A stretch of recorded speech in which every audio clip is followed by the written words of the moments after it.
And I'm looking at these pictures, and I'm normally not in the pictures, right? Like a lot of moms, I'm staying out of the photos, I'm taking the photos in that, but I'm not in the photos. And I happened to be in this one. And I was looking at it, and there was this strange woman holding my baby. And it took me a second, but my first thought, I looked at it and I said, who is that woman holding my baby? Because it had been so long since I'd looked at myself. And I did not recognize this person who was in this photo anymore.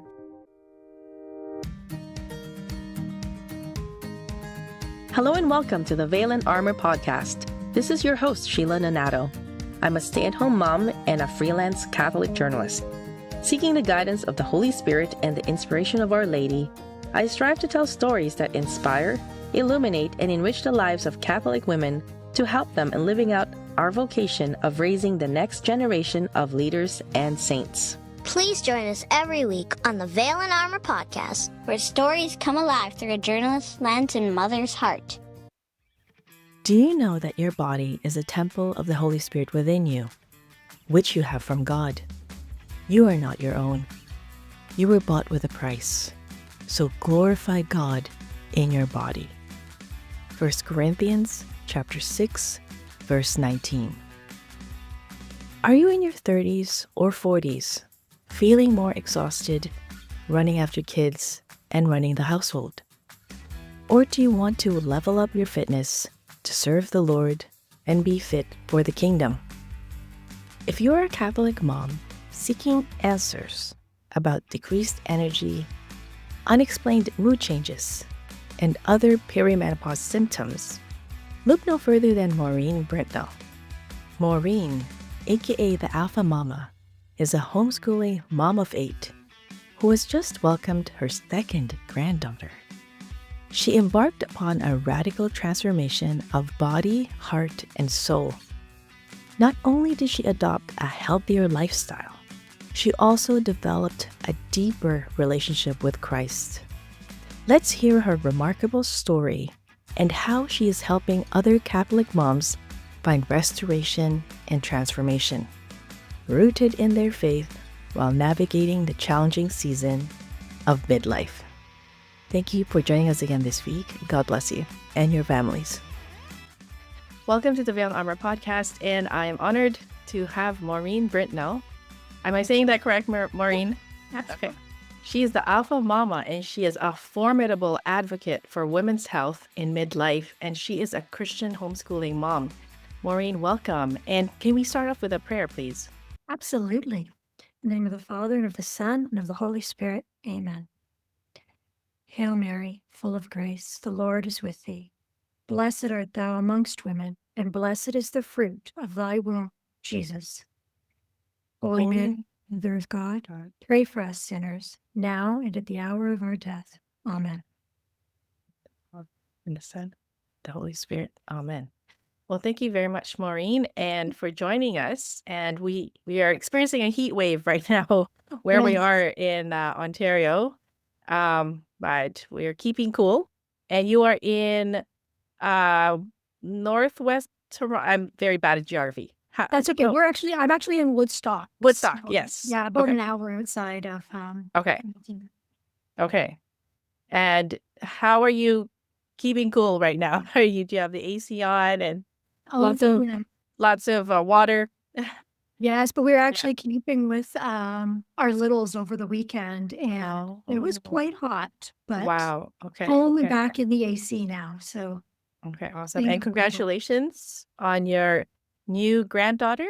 Is that correct? Yeah. Yes. So that it's is my awesome. second grandchild. I had the third one on the way. So just living this Nana era that I'm moving into right now. And I can't believe you're a grandmother already. But we would love to hear your story of transformation. Absolutely. Tell us what was going on with you before you started your business, it's more like an apostolate, really, right? Fit for the kingdom, I would say. Yeah, absolutely. Yeah. No, I actually have a sign in my gym that my son made for me. And it says, it would be a shame to work so hard to be fit for this world and be unfit for the king. Oh, wow. I love that. And I so love that's that. in the wall in my gym, so everybody knows when they come in that this is what we're going for here. Um, so a little bit of my story, I'll tell you that I am not one of those gym girls who can tell you that, oh, I was always athletic or I loved gym. I used to make up stories to get out of gym class, like as a career. I was very successful at it. I avoided physical activity. I had a lot of physical problems. I had arthritis. I have scoliosis. So there's a number of issues that kind of held me back from being physically active. Um, but then I'm married and we have 8 children and they range in age from our youngest, who is 10, to our oldest, who just turned 30. And in that time of busyness, and of course, like we homeschool as well. We just finished up our 25th year of homeschooling. And just it was never a decision. It was just kind of, as you know, it kind of happens as wives and mothers, and we're pouring into other people and we're taking care of all of the people around us who need us. And that really became my identity. That was who I was. I was this mom of this large brood and just taking care of them and not really recognizing that the fact that I wasn't taking care of myself was very slowly taking a toll on me, not just physically, but mentally and emotionally as well. And what had happened one year, we had taken our children down to Florida to go to Disney, and we were looking at pictures afterwards. And I'm looking at these pictures, and I'm normally not in the pictures, right? Like a lot of moms, I'm staying out of the photos, I'm taking the photos and that, but I'm not in the photos. And I happened to be in this one. And I was looking at it, and there was this strange woman holding my baby. And it took me a second, but my first thought, I looked at it and I said, who is that woman holding my baby? Because it had been so long since I'd looked at myself. And I did not recognize this person who was in this photo anymore. And yeah, absolutely. Physically, I didn't recognize her. She was very heavy. She was out of shape. She was tired. Um, but she didn't really know much about who she was outside of this role of being a wife and a mother, which I absolutely love. But it did kind of wake me up because my kids were getting a little bit older, and so I was kind of moving slowly out of the constancy of, diapers. You know what it's like when you've got little ones in the house. And as they're getting a little bit older, it kind of opens my eyes to, okay, so what's next? Like as these kids continue to grow and fly the nest and develop their own lives and their own families, what's kind of next for me? So that was going on. At the same time, I'm in my 40s, and what I didn't recognize at the time was that I had started into perimenopause. So I was experiencing a lot of symptoms. And of course, like a lot of us, I'd gone into the season without knowledge or preparation. Like, when we think about our young girls, when their cycles are starting, there's usually some routine or some tradition or some ritual around it, like taking the girls out for lunch or shopping and kind of explaining the changes and what's happening and what they may be feeling. Nobody took me out for lunch for perimenopause, and I did not know what was going on. So that was all kind of happening at the same time. And I began just by getting up early in the morning and taking a walk. I didn't know what to do, but I knew I needed to change, do something, and start taking walks in the morning. And it kind of just grew from there as I was listening to podcasts and I was doing more research and trying to figure out what was going on with me. And all of these changes kind of became very clear as to what was happening. And then started developing a plan as to, what to do about it, right? It's one thing to recognize, okay, here's the problem. And then it's like, okay, now what? What am I going to do about it? And so that started this fitness and this wellness journey that I got on. And sorry, my phone keeps going off. I'm gonna turn it off. And I, for a while, I really did still kind of struggle with a little bit of isolation, a little bit of shame over some of the symptoms. And I certainly wasn't sharing it with a lot of other people. And then one day, a woman came up to me after a soccer game and she pulled me kind of in the parking lot behind the cars. And she was so emotional. And she said, how did you do it? And then she started explaining her life and started explaining a lot of the struggles that she was having, which were very close to mine. And I thought, oh my, like I'm not the only person here. And so that's what kind of started the business end of it in terms of reaching out to other women, other Christian women, other Catholic women specifically, about, what's going on with us kind of in our late 30s, 40s into our 50s. What does this mean for us as we move into this next season? And how are we called to respond to it?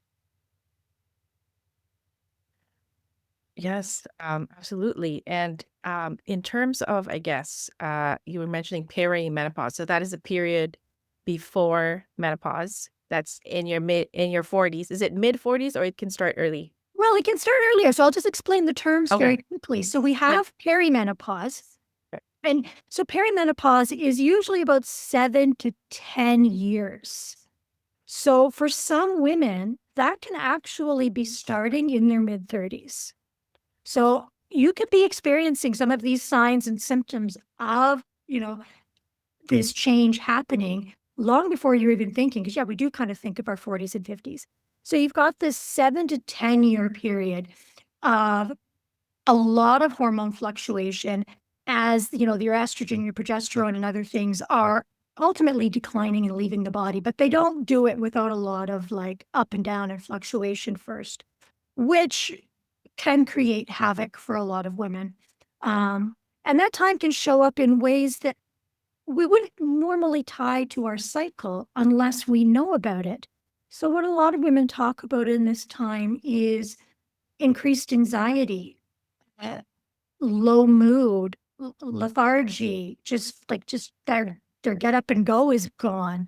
But then there's other physical symptoms. They can start experiencing heart palpitations, digestive issues, pelvic floor dysfunction. So they can start experiencing some urinary incontinence. There's all of these things that are going on where a woman might think that, well, this doesn't have anything to do with my cycle because it seems to be so removed, but it actually is part of this process.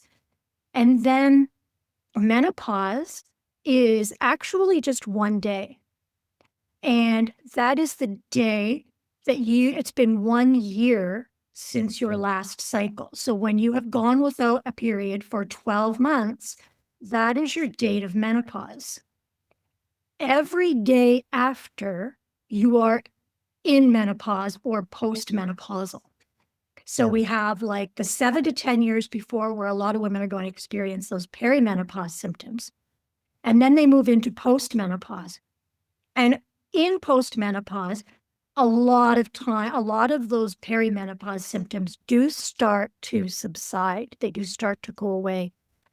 But what women are left with, if they have not heeded the call of perimenopause, and it's very much a wake-up call, if they've not heeded that call, what they find waiting for them in menopause is an increased risk of osteoporosis, a higher risk of cardiovascular disease, a higher risk of depression, pelvic floor dysfunction, muscle loss.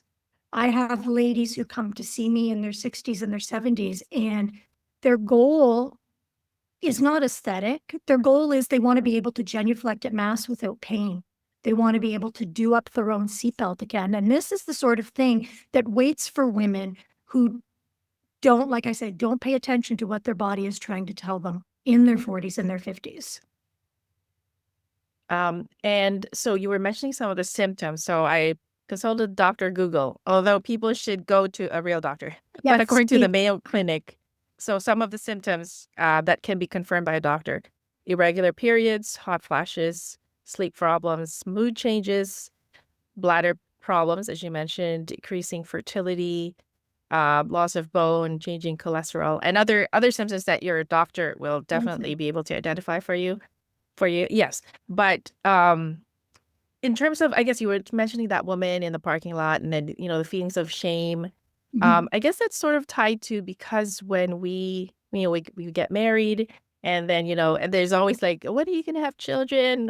When are you going to give us a grandchildren?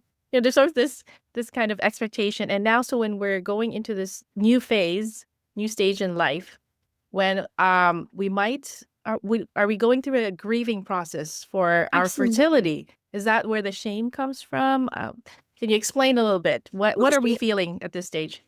The shame comes from a lot of different places. There is definitely, for a lot of women, a sense of grief and loss, especially if so much of their identity has become wrapped up in being a mother and having babies. So then the question is, as my fertility is wrapping up, where do I fit in? Like, what is my purpose? And what I say to women all the time is, you're still here. So you are still part of the church militant. You do have purpose. You do have mission. There is a reason that you are still here. There's a reason why humans are one of the few species where the women live beyond menopause. And so there is still something that we have to offer. And of course, we have to figure out for ourselves what that is and what that looks like. But there's a lot of other things. The one big one is, just say it, but the urinary incontinence that a lot of women experience, it gets sold as, well, you did have babies and you are a woman, and it's sold as this suffering that you are just supposed to accept and tolerate. And it's not. And there are things you can do. There are people that can help with that. But there is that, there's shame. I've spoken with women in here who fear going to the gym because they know they're going to wet themselves if they, exert themselves too hard. They don't want to chase after their kids in the yard because they don't want to wet themselves. I mean, it's just heartbreaking to me that there is a mom who wants to play tag with her kids, but is afraid she's going to pee. Absolutely breaks my heart. But so that the shame comes from that. The shame comes from women who look at their bodies and don't recognize them anymore. And it's not like, we look at our postpartum bodies and we can be so grateful for the life that it has given, the life that it has protected and nurtured. And so when we look at our bodies, and I've had women, beautiful women, refuse to do their exercises in front of the mirror because they don't even want to look at themselves. And then, so there's a lot of shame about that. Am I vain? Am I, am I obsessed with the aesthetic when I shouldn't be? I'm supposed to be better than that. So it can come from that place. It can come from when we're going through all of these changes, especially hormonally. We can find that we can be a little sharper with our loved ones, and maybe we're snapping at the kids, or maybe we're snapping at our husbands, and so we're feeling a lot of guilt about that. So it can come from a lot of different places. It can come from like that decreased libido that a lot of women experience and nobody wants to talk about. And so all of this stuff, and we're left kind of sitting here, and what are we supposed to do with all of this? And so part of why I started this is because when I was going through a lot of this, and I would go to my doctor and I would hear, well, you need to get an IUD, or you need to go on the low dose birth control pill. And I would say, well, I'm not going to do that. And the response to me was, well, come back when you're ready for the IUD. So I was really kind of left on my own when I was dealing with, issues of stress management, which is another big thing that a lot of women experience in perimenopause. And I was told, well, you need to do yoga. And I'm like, well, I'm not going to do yoga. And so I felt there was an increasing isolation, because not only was all of these things going on that I didn't understand, But whenever I reached out for help, I was told, well, there's help available to you, but you have to compromise your faith to access it. And I'm not going to do that.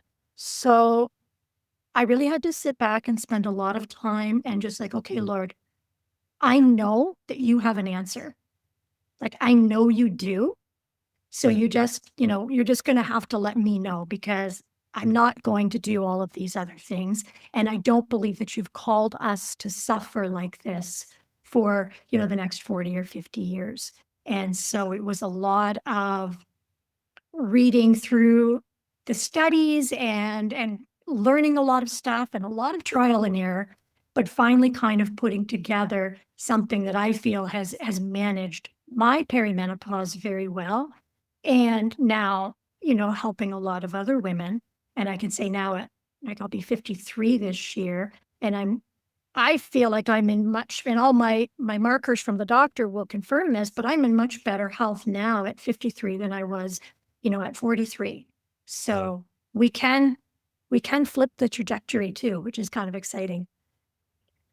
That's an amazing story. And if you don't mind, I saw, I think it was on Facebook or Instagram, you had a picture before and after, and it's remarkable the change that you went through.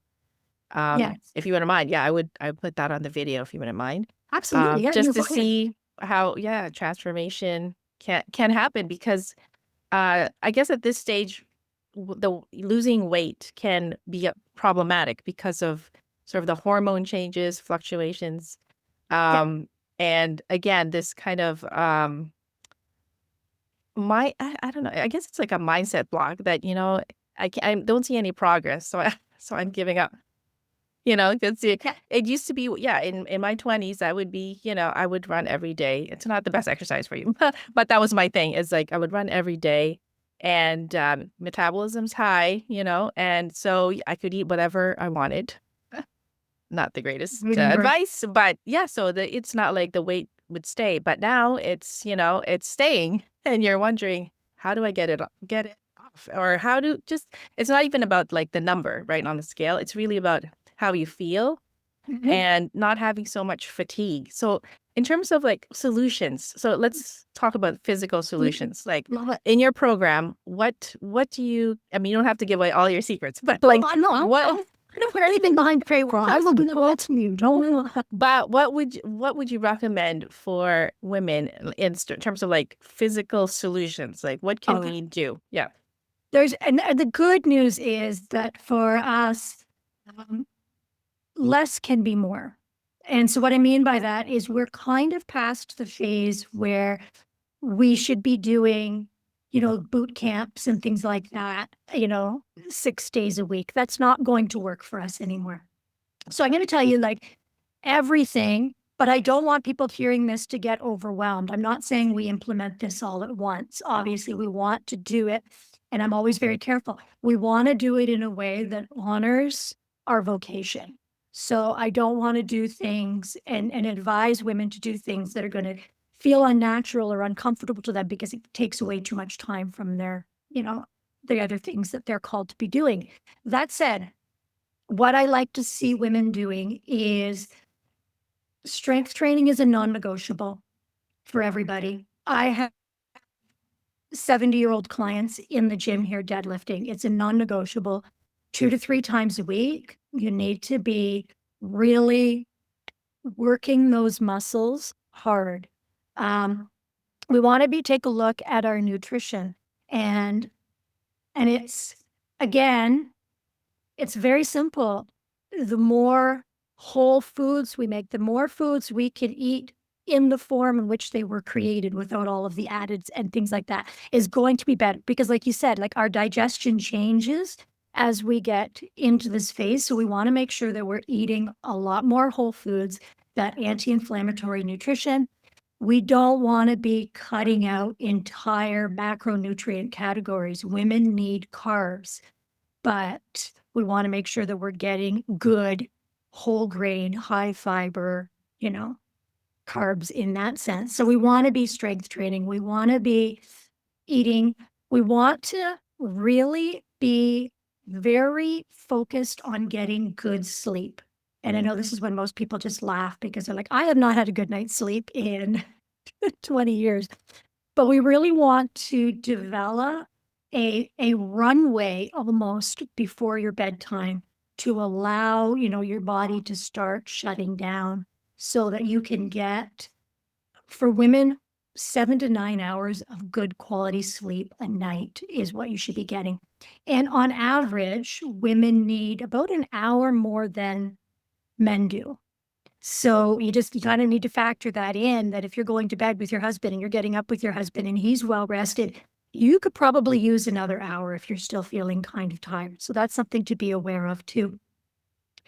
And you want to be just getting your walks in. Walking is such an underrated exercise. So you want to be getting out and getting those walks in. And there's always like lots of other things to be doing. You want to make sure you're drinking your water. And that's for the kind of the physical end of it. But then when we talk about stress management, this is when we can really lean into our faith. And, we don't have to go outside to hot yoga studios or things like that. But spending that time, in prayer and spending that time, with the Lord, they found that if you spend 15 to 20 minutes a day doing something to bring your stress level down is the most effective kind of block of time. And I always find it very interesting that that's about the same length of time it takes to do, your daily rosary. Now, I wouldn't recommend the family rosary as your time to de-stress because I don't know what family rosary time is like at your house.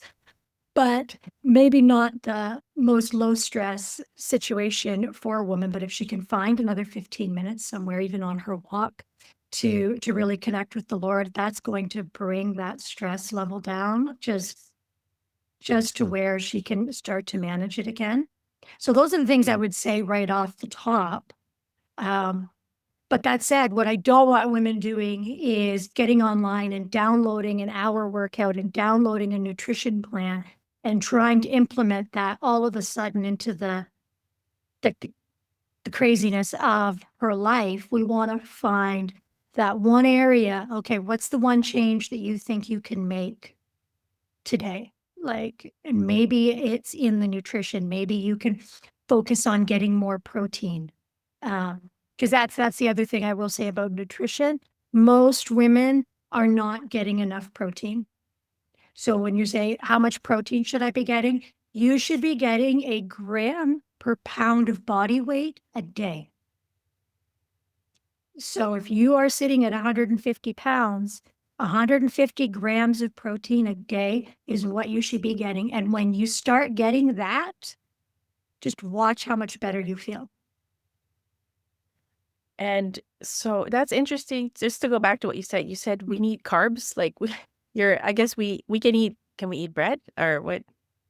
Not really. Look, you can eat bread. Hmm. You want, again, but our digestion kind of changes. So I don't know if it's every individual, but I find I don't digest bread very well anymore. Okay. It sits like a rock, right?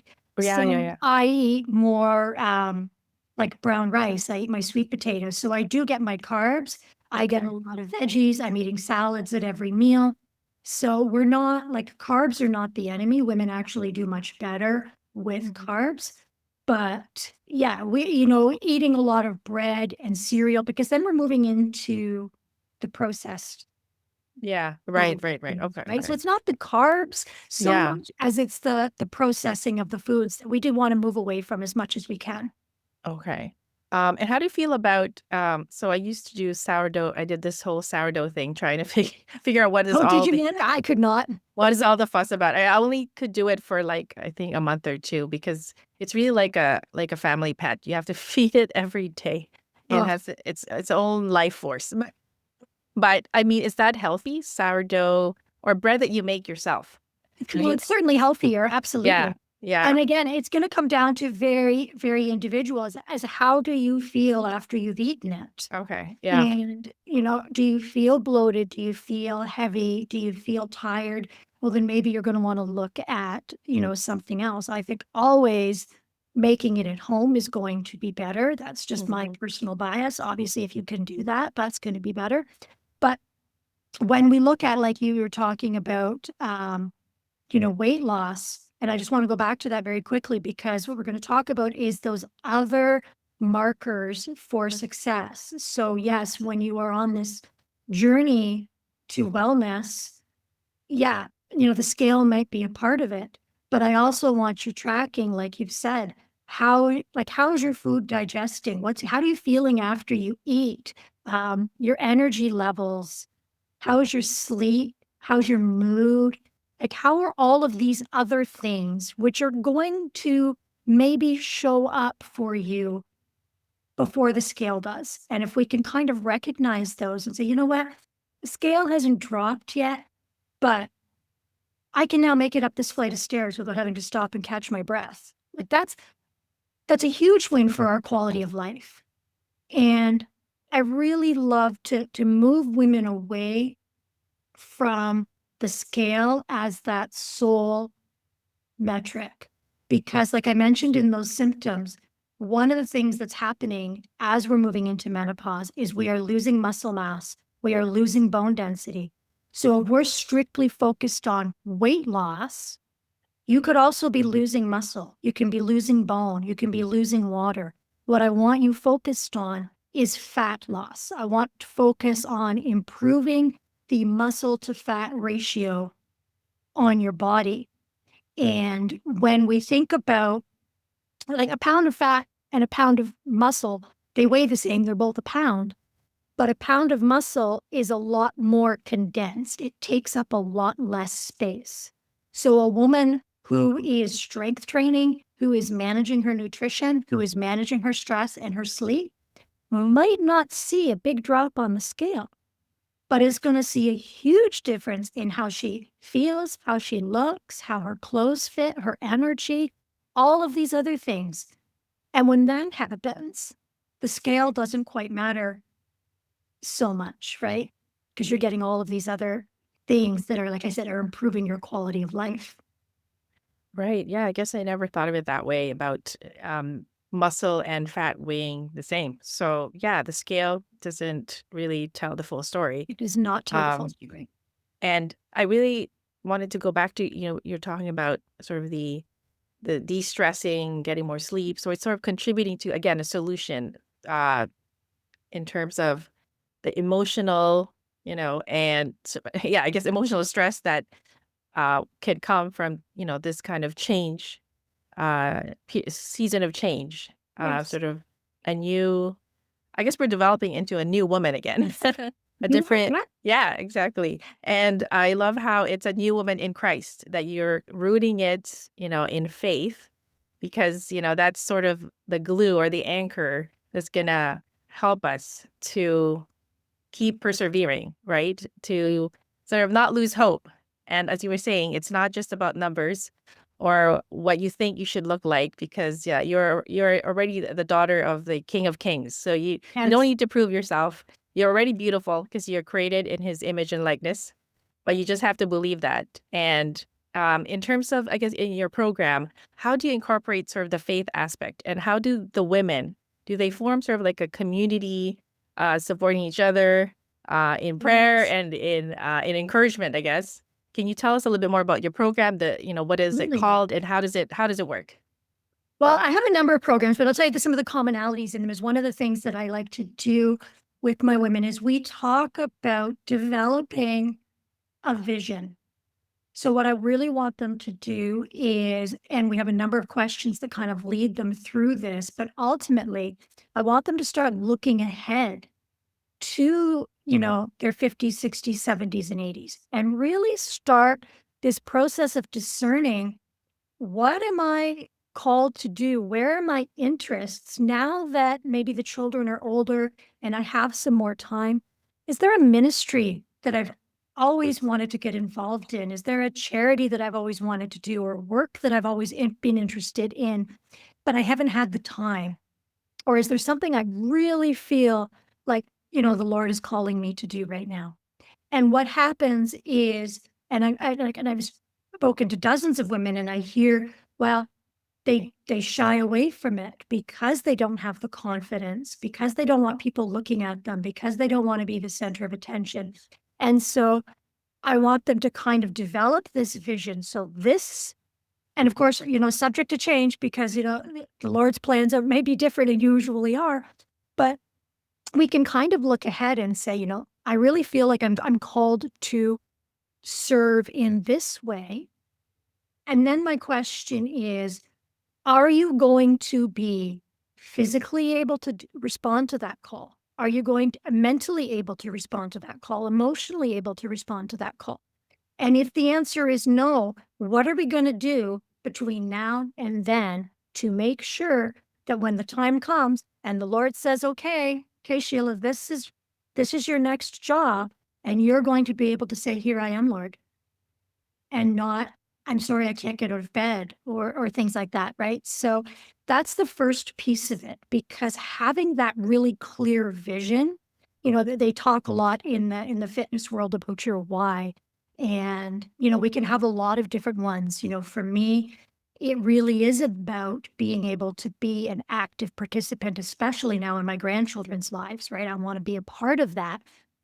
But then it's also like this mission, like being able to walk with women as they go through this journey themselves. And really, I call it like a reignition, like they reignite into these wonderful, incredible daughters, but now they have all of the wisdom of their lifetime behind them to bring into whatever they're called to do next.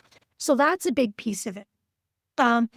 In my in-person, we do a lot of gatherings. We get together, we do some fun stuff, we do some support talks.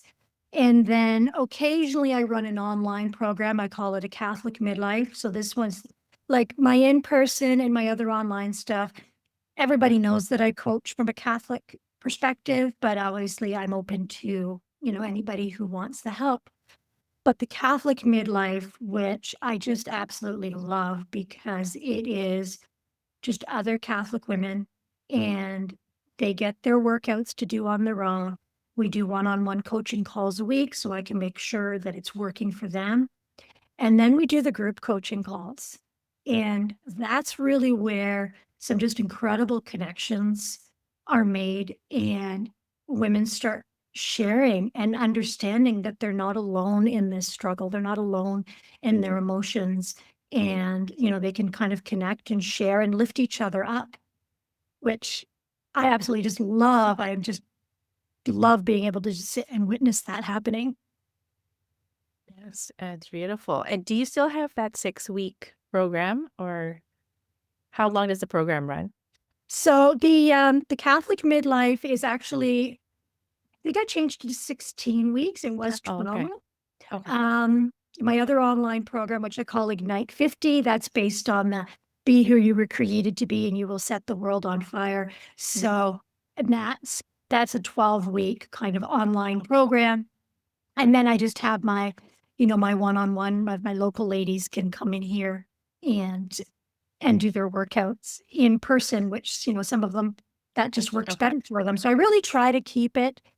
So if a woman reaches out to me and she says, this is what I'm capable of doing right now, then I want to be able to respond to that and meet her where she's at, and then just kind of help as she walks forward in her own journey. Okay. Yes, absolutely. And so for women who, where they are right now is, like you're saying, like lack of confidence in exercising because of a pelvic health issue. So I guess that's best addressed by seeing a doctor who could recommend physio, um, just so that she can feel more confident and be able to do perhaps what she used to do Yeah. before having children and having the pelvic health issues. But how are there other ways aside from sort of the medical, physiotherapy aspect that we can help to improve like our pelvic health? Yeah. So part of the program, part of what all of my ladies do is what we call this connection breath. And so I teach them to breathe in a way that reintegrates that entire core. So that's your diaphragm, your abdominals, your pelvic floor, your lower back, and gets it all working together again. And then once they've mastered that, we do bring in like pelvic contractions and lifts, and then, that release and relax, and then the contract and the lift. So we do work that muscle too. I mean, there's no muscle left behind. We do work that one. Not all of my ladies have, I will work with them with that. But you're right. If they're at a stage where they're feeling like a heaviness down there or a bulging, like there's a prolapse, then I would send them to a pelvic health physio to get an assessment done. And then based on the pelvic health physiotherapist's recommendations, she would either work separately with her or we would integrate the recommendations into our programming here. Again, that just depends on the level of prolapse and what, like you say, what the expert, the pelvic health physio recommends. Okay. Thank you for that. Yeah. I guess it's one of those things that, nobody really talks about. That aspect of motherhood, is like, could you take care of your pelvic health, because yeah, I guess it's good now that I'm hearing more and more about it, that we can sort of have a community to support us and to not feel so embarrassed, right? Yeah. About it, that it's okay. It's actually men. I was seeing a physiotherapist, and she said that men, especially during COVID, she had been seeing male patients who've had pelvic floor issues. So it's not just about birth. No, And it's not, we shouldn't be ashamed about it, because, there are also men who have it, and, they don't, maybe perhaps they do feel embarrassed about it, but they shouldn't, because it's really just one aspect of health that can be dealt with. there's something you can Yeah, do about it. Yeah. yeah, And exactly. that's the great thing. And of course, for women, when we get into that pelvic floor dysfunction, we're also talking about an increased incidence of urinary tract infections. And, we're talking about a lot of dryness down there, which can make things uncomfortable. And then we start with the urinary incontinence, but it's that pelvic floor is this muscle. And if we don't strengthen that muscle, then for a lot of women, that weakness and that incontinence will travel back and it will become fecal incontinence.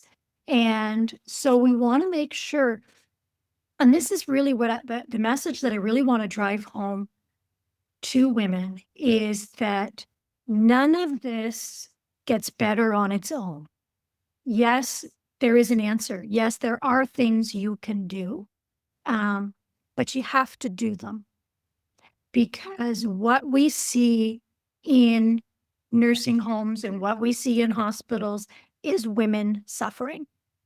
And women do tend to live longer than men, but they spend a longer time in poorer health.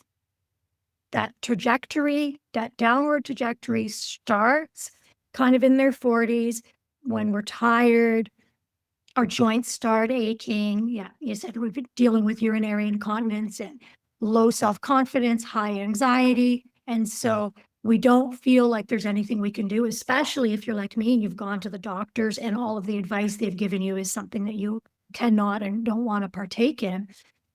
Then you kind of aren't able to do anything about it. And then all of a sudden you're in your 50s and 60s and 70s. It hasn't gotten better. Now you're dealing with osteoporosis, you're dealing with osteoarthritis. And this is not okay. Like I said, it's normal to have these feelings. It's normal to have these symptoms, but there is something that we can do about it so that we can continue to show up and serve the people that we love and do the things that we're called to do. I'm going to say well into our 80s. I mean, God willing, even into our 90s. Look, let's go. Let's just make a life of this. Yes. And speaking of life, your truck, I love your truck, because last week after the Eucharistic procession from St. Anne's Parish, we were driving. I mean, my husband was driving, and I was like, it's Maureen's truck. It says less mid, more life, and it has your website, alphamomma.ca. That's like an amazing, I guess, advertisement, but it's really more also an encouragement for women. And when when I heard you speak for the first time, I believe it was last year or 2 years ago at a family catechism, in Stony Creek, you were you were there talking and really enlightening everybody, including the husbands.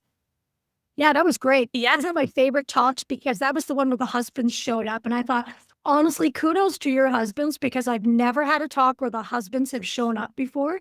And I remember it because the questions that they asked were so good. And it brings home this other piece that we talk about in our program, where about 4 weeks in, I lay out the framework for a family meeting. And we talked a little bit about that, but it's now that we understand what's going on, and now that we understand a little bit better the changes and what we need, how can we now communicate that to our families? Because before, maybe we didn't understand why we were feeling this way. We didn't understand what was going on. But now we have the vocabulary and we can talk about it. So let's have this family meeting. These are some of the changes that are going to be happening, and it benefits everybody. Like, eating whole foods and anti-inflammatory nutrition. The benefits aren't just reserved for perimenopausal women. That's going to benefit your children. It's going to benefit your husband's health. So how do we make this a family endeavor so that mom can be strong and healthy, but your daughters are getting good messaging about their health, contrary to maybe some of the messaging that they're going to get from outside of the home.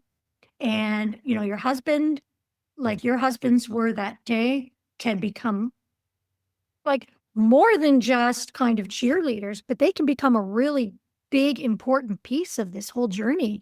And so that's the other thing that we like to do is, I guess, this family meeting, which has been incredibly fruitful for a lot of women. And yeah, I remember that day because the men were writing notes. Okay. And my husband and I were exchanging notes.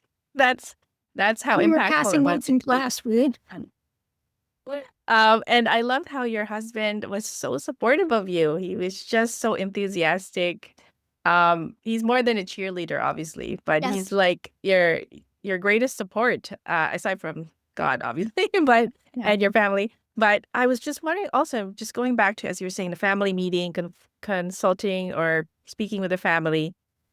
What is now the role of, the husband? How do and the children, how do they all help to make to make sure that you succeed, in whatever terms of success you see success as, like what kind of environment can they create in the home so that you all will, be really fit for the kingdom, that, it's not about the numbers, right? But it's about like your health, your overall health, and how you feel, more energetic to fulfill your vocation in the family and to fulfill your vocation in the community, and and your role in the church. So how do they do that? How do they support the women so that we can do our job and we can also feel ourselves again? And take care of yourself so you can take care of all the other people. Yeah. And so it really depends on, like, it's very individual for each woman and kind of where she needs maybe the support. For some women, the support is really needed around her time in the evenings. By the time she gets into the kitchen at the end of the day, her mental load is like completely overwhelmed her. And she's doing all of the things and then trying to manage the after school chaos and, extracurriculars and all of these other things. And dinner kind of ends up, okay, we're just going to hit the drive through. We're just going to grab a pizza. And so what I like to remind women of is that their children are capable usually of a lot more than they're being asked to do. So get these children a little more involved in the food prep. If you are a meal prepper, they can be there with you. They can be chopping the vegetables and putting things in the containers.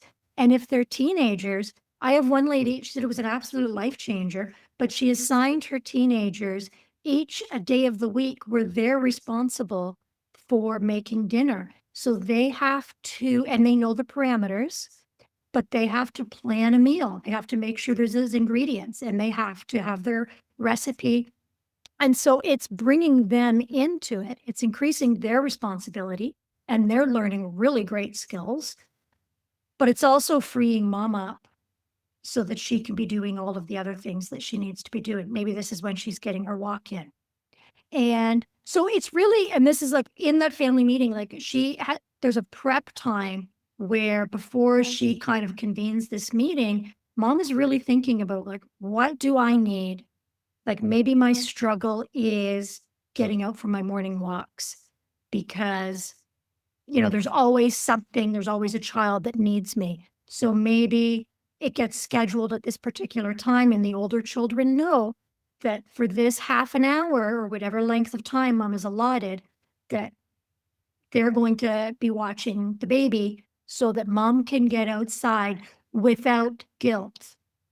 We want mom to, because as soon as you start guilting mom, she's going to put her shoes back down and she's going to come back in the house. And so part of the preliminary process before this meeting is mom's got to spend some time in prayer and just in thinking about what do I need and what does my family need? And then we can sit down and we can say, okay, who can take responsibility for this? And, who can start managing that? And it takes a while, but if you can get everybody on the same team and you can get everybody to understand that this is not for mom, that this is going to benefit the entire family. And sometimes what happens, especially with some of the older kids, is what comes up in these meetings is that maybe they have their own health and wellness goals that they would like to work towards. And it's like, okay, let's see if we can incorporate that too, to make sure that you are getting the time. Me and my daughter, we just did a mud run over the summer, just a few weeks ago. And like, this is something that she really wanted to do. She's like, I really want to do this mud run with you. And so she kind of was preparing for it and prepping for it. And we had to make sure that we were kind of supporting her in that. So that all kind of comes up in the meeting, but very individual to like the family and the circumstances. Hello, sweetie. Yes, absolutely. Well, as you're saying, moms, there's always something that we have to do, Yes. and we have to be able to adjust, be flexible. So if, 1 week you're doing great in the exercise, the next week you might, things happen, kids are sick or whatever, you didn't have enough sleep. So you might cut back on the exercise. But, just keep going, right? We just, You can still get your yeah. water in and you can still get your protein in. That's what I say to people. You hear it all the time. You don't have a flat tire and then slash the other three, right? Like, it's not always going to be perfect all the time. Like I said, if you not get a good night's sleep, you might not get that morning workout in, or you might not push yourself as hard. But what can you control? Maybe you can control, you can still get out and get your walk in. You can still get your prayer time in. Maybe you can still make sure that you're eating that, that salad with that good lean protein for lunch. Like, one thing does not have to completely derail you. And a lot of women, we get stuck in this all or nothing thinking that if I'm not doing it all perfectly, then I'm blowing it and I've blown it again. And I knew I was going to do this. And it's like, no, like, let's show ourselves a little bit of grace and just focus on what we can control in the moment and just make another step forward. And finally, Maureen, how did your faith help you to undergo this incredible transformation, I guess, from your lack of confidence, but also the physical transformation and the spiritual transformation? What can you tell us about it? What did Absolutely. faith do for you? It was really, and it was interesting because when I started, I was really focused on, I just wanted to lose weight. It was the weight, it was the number. I never imagined the number would get that high, and there it was. And I was really focused on that. And so as a result, I fell prey to a lot of scams, quick promises, quick transformations, this pill, this supplement, this herbal remedy. And all of that was because I was looking for the quick fix, right? I just wanted to feel good again. And when none of that worked, and, the weight would not only come back, but it would come back and bring friends, right? Like it was always worse when it was over. And so I was really left in this moment of, okay, like, is this it? Like, is this how I'm called to feel for the rest of my life? And it was really in, my walks and just having that time outside. Like, treadmills are great in a pinch, but if you can get outside and if you're blessed like me to be close to nature, where you can kind of just walk and really, like, I would have my praise and worship music going in my headphones. My neighbors think I'm crazy because I'm the woman walking down the street sometimes doing this, right? But really just talking to the Lord and just, what is it that you want from me? Like, why would you have created this dissatisfaction in me if you didn't also have an answer? And really starting to kind of seek it out. And like you said, going back to recognizing, showing myself the grace that I would show another woman when I would say to another woman, you are so beautiful and you are uniquely created and God is so in love with you. And to say that to another woman and then stand in front of the mirror and really work on saying it to myself. And then as I kind of spent more time in prayer, I realized that, wait a minute, my stress is coming down and I didn't need to do yoga to do it. I just needed to spend more time with the Lord and talking to him. And he brought me the peace that I was looking for. And then just recognizing that there was going to be hard work involved, that there was no quick fix.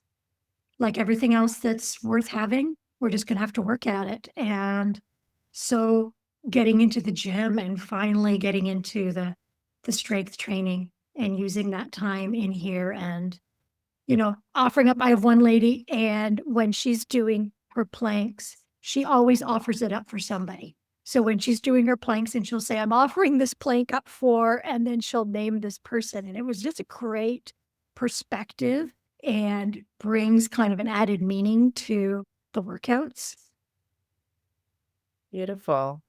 And just to go back to the strength training. So I'm just wondering, do we need a special like set of weights? Like what if we can't really we can't really I guess carry too carry too much weight since we're just starting out? Like what do you recommend for starting out? Um, well, I mean, you can give yourself a killer strength training workout using body weight. Absolutely. Really? But what I say to women all the time is, Mhm. I'm sorry, I've seen you with 2 toddlers on your hips carrying 6 grocery bags. Don't tell me you can't lift heavy because I watch you do it all the time, right? So a lot of times what some women do is they pick up their little one and they'll start squatting. And as their little one gets bigger and heavier, the weight that they're squatting is also getting heavier, right? So, and then there's lots of things we can do around the house. We don't need to run out and buy a whole bunch of equipment. There's things, even just like, if you're a homeschooler, loading up a grocery bag with some school books is going to give you some weights, right? And you're going to be able to use that. And so there's a lot of things that we can do kind of around the house. Like I said, even just getting a few squats in while you're brushing your teeth. Like if you're brushing your teeth anyways, and yeah, the kids are going to think you're crazy, but you can start by doing some push-ups off the wall. You can start doing some squats. You can just things like that. But we want it to be focused and progressive. So what I mean by that is we don't want to just be randomly grabbing exercises. You want to be able to have a program so you're working, all of your major muscle groups a couple of times a week. So you want to make sure you've got a plan that does that. And you want to make sure that plan allows for you to increase the intensity as you are able to do it, because we want to be constantly challenging those muscles. So if you're doing 3 sets of 10 body weight squats and, you're getting up at the end and you're like, yeah, I could do 10 more, then I'm going to tell you to add some weight to that. Because what I want you at the end of that 3 sets of 10 is I want you to be out of breath. I want that heart going, and I want you, okay, that's it. I need to rest. I can't do anymore. So you want to make sure that that's a part of it. But for a lot of my ladies, when they're starting out, I say 2 times a week. 2 times a week of that strength training. Give yourself a day or 2 at least in between workouts so that we can gauge how you're feeling and how you are recovering and how much time your body needs. And then very quickly, women will find that they're ready for that 3rd workout. Yes, absolutely. And yeah, before we got married, I hired a personal trainer to get in shape, and I was doing weights and stuff like that. But I did definitely appreciate the knowledge and the guidance, because you can lift weights the wrong way, and that Yes, you will can. not be good for you. So having a guided professional um, sort of steer you in the right direction and show you the proper way to do it is really going to be very helpful. So I would recommend that. And how can women reach out to you, find out about your programs? Can you tell us where to find you? Absolutely. So yeah, my website, like you mentioned, it's on the back of my truck. So it's Alpha Momma. So Mama is MOMMA.ca. And then I'm also on Instagram quite a bit at Alpha Momma Fit. So Alpha Momma FIT. So those are kind of the 2 easiest ways. The website will have a breakdown of the different programs, including the Catholic Midlife, if anybody wants to learn more about that. And then always just send me a message on Instagram, and I'm always happy to give kind of advice or direction for a woman who's looking for it. Okay, that's amazing. Well, thank you so much, Maureen. I really appreciate your time and your patience as with in the middle of homeschooling, I was trying to sort of finish everything and then do the interviews so that my kids Well, can have a fun summer instead of doing homeschooling during the summer. So I appreciate your patience and your time and your wisdom. Thank you well, so thank you. much. Thank you for Have a your blessed, time. thank you, and have a blessed summer. Yes, yes, you too. God bless. Thank you. Bye-bye. Bye, Maureen. Thank you.